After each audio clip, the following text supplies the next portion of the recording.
Yo, what's good everyone? I hope you all are doing well in this crazy time. Much like most of you, I have also been quarantined at home. It's really hard to stay creative when you're trapped inside, especially for photographers who would normally go out and take photos. So I've been spending my time going through my archives and editing photos that I took before. Not only does this help me be creative, but it also allows me to hone in those post-processing skills. I thought it would be great to make a video to show you guys how I edit, so you can also take advantage of this time and work on your editing skills. I will be using Adobe Lightroom to edit my photos, and every single image is shot on the a6000. Most people see the a6000 and just assume that it's an entry-level camera, so they don't even think about post-processing the images. But as you may have seen in my review, the a6000 actually has pretty decent dynamic range, and the raw files can be pushed and manipulated pretty well. I always like to have a theme when I'm editing photos. So the theme for this series is cinematic photography. So follow along and see how post-processing can take your a6000 photos to the next level. If you like this kind of content, give this video an early like and hit subscribe if you want to support my channel. I would really appreciate it. Let's just jump right into Lightroom and start editing the first photo. Alright, so this is the first picture that we will edit.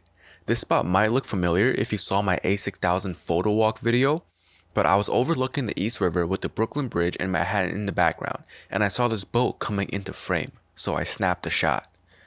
With a little tweaking, I think this can easily fit into the cinematic theme for today's edits. Right off the bat, you can see it's underexposed. The histogram also shows that the values are skewed toward the shadows. So the first thing I will change is raising the exposure, and just with that one change, it already looks so much better. The a6000 raw files have a lot of room for post-processing. This image is way too cold, so I'm adjusting the temperature slider to warm it up. Just changing these two sliders already transformed this image. Next, I am just bringing down the highlights to get some clarity back into the lights and raising the shadows for some detail in the bridge. The overall image is now too warm, so I am adjusting the temperature slider again. Remember that in Lightroom, you can always go back to a setting and change it on the fly, so don't be afraid of making mistakes and tweaking those settings. Every time I edit a photo from the a6000, I am just blown away by the image quality. Just check out the detail on this boat.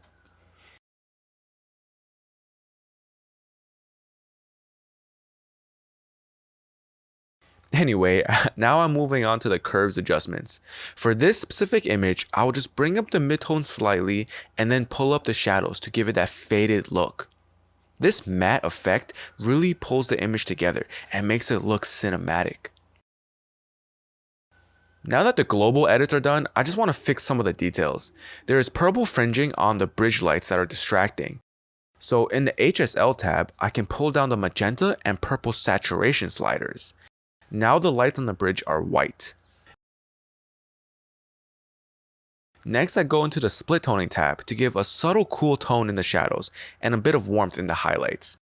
This just gives the overall image a soft color grade. For the finishing touches, in the transform tab, you can click on the auto button to straighten the lines. And finally, adding a slight vignette and grain gives it an old film look and just completes the image. Let's take a look at the before and after photos. I would have just tossed the before photo in the trash and not even think that I could save it. But with just a little bit of editing in Lightroom, you can really transform this image and create something beautiful.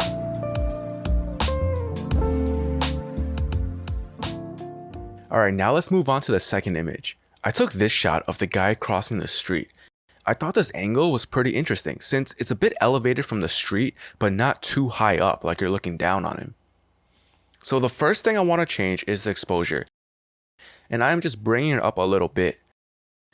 I don't really like the composition either, so I'm just going to crop in.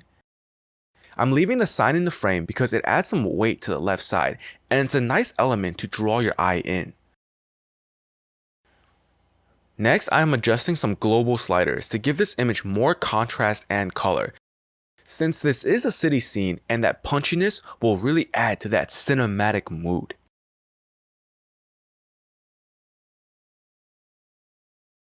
Instead of a warm image, I am bringing the temperature slider down since this guy is in a coat and hat, so this cool tones really match the theme. A subtle S-curve with the shadows pulled up gives it that matte look with the faded tones. This image could also use a bit of vignette to further highlight the subject in the center. Lastly, I'm still not satisfied with the curves, so I'm just readjusting them to my liking. A big part of editing is just playing around with the settings until you find something that fits your style. So this edit was pretty simple, and let's look at the before and after. I like where it is, however it's still missing something. So I'm going back into the HSL tab and just playing around with the tones a little bit. Now this scene really pops. These are all really small, subtle changes that by themselves may not affect the photo too much, but when you put them all together, this image is now so much better than where we started off with. Alright, now let's move on to the last image. This is a pretty cool shot with tons of character. I took this with a 16-50mm power zoom lens, and I am so impressed with the colors and detail from the a6000 kit lens. So the first thing I want to do is scroll down to the transform tab and straighten this image out. Lightroom was able to fix that wonky skew instantly. It did crop in a bit, but that's okay because I'm actually going to crop in a bit more. I want to fill the frame with all of these different layers of buildings and graffiti. Next, I adjust my global sliders to boost the clarity and contrast. My goal for this image is to have a raw feel to it, so the harshness doesn't bother me. This is just my own editing style, and I know not everyone will like it, but when I edit these photos, I just want my own vision to come to life.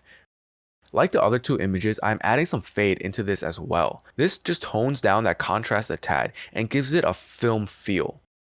In the HSL tab, I'm decreasing the yellows and increasing the reds. I think the overall red, white, and blue color scheme works well here. Split toning gives it a very subtle color grade, and the vignette pulls everything together. Looking at the before and after comparison, the crop made the biggest difference. The new composition is much tighter, and there isn't as much wasted space. The boost in texture and colors are also a nice visual bonus. I can definitely see this being a frame from an establishing shot of the city, showing off the character and grit of this location.